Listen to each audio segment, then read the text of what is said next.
Good day, everyone! Welcome to my virtual classroom. I am your teacher, Ma'am Bell, and I'll be teaching you Mathematics 6, Quarter 1, Week 5.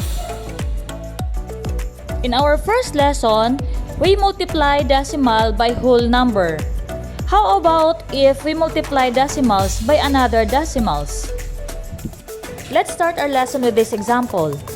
Nicole bought 12 and 25 hundredths meters of cloth to make a table runner for her dining table. If the cloth costs 11 pesos and 48 centavos per meter, how much does she has to pay? So let's analyze the problem. First, we need to know what is asked in the problem. Okay, so what is the question asked? How much did she has to pay? And then, what are the given data? We have 12 and 25 hundredths meters of cloth and 11 pesos and 48 centavos per meter. Okay, so what is the operation to be used? We need to multiply the given data. And our mathematical sentence would be 12 and 25 hundredths times 11 and 48 hundredths.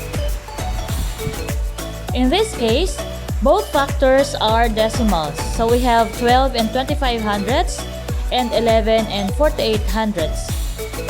Let's take a look at the steps for multiplying decimals by another decimals. Step 1. Multiply the numbers as if the decimal point isn't there. Just ignore the decimal point and multiply as if they are whole numbers. Step 2. Add the decimal point to the answer.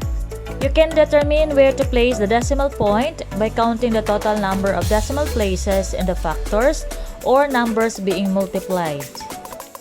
In our example, we have 2 decimal places in the multiplicand and 2 decimal places in the multiplier.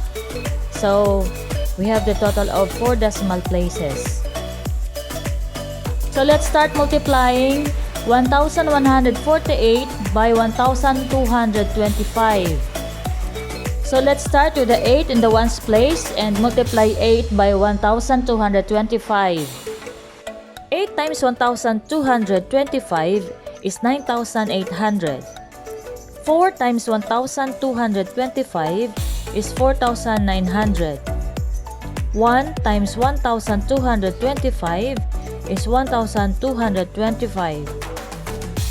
And the last one, we have 1 times 1,225 is 1,225. And let's add all the partial products. Okay, so bring down 0. 0 plus 0 equals 0.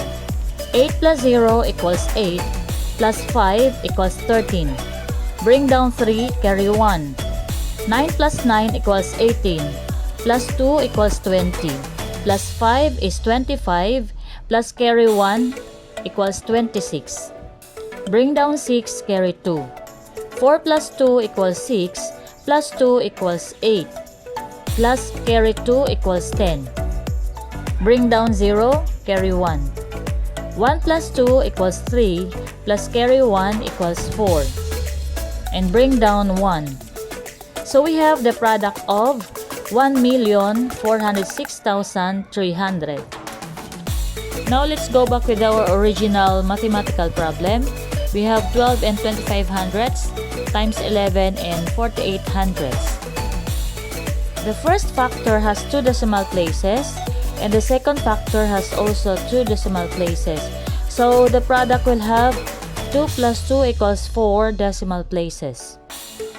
Now let's place the decimal point in the product as determined by the number of decimal places of the factors. So we have 1, 2, 3, 4 and the decimal point. Therefore, Nicole had to pay 140 pesos and 63 centavos. So since our answer is in peso, we need to round off our answer up to 2 decimal places. Okay, so our final answer would be 140 pesos and 63 centavos. So again, how do we multiply decimals by another decimals? Okay, first, multiply like a whole number. Then next, count the number of decimal places of the factors. And then, place the decimal point in the product as determined by the number of decimal places of the factors. Okay? So class, I prepared 5 questions for you to practice the rules of multiplying decimals. So, bring out your pen and paper and I'll give you 5 minutes to finish your work. And timer starts now.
So that's all for this lesson.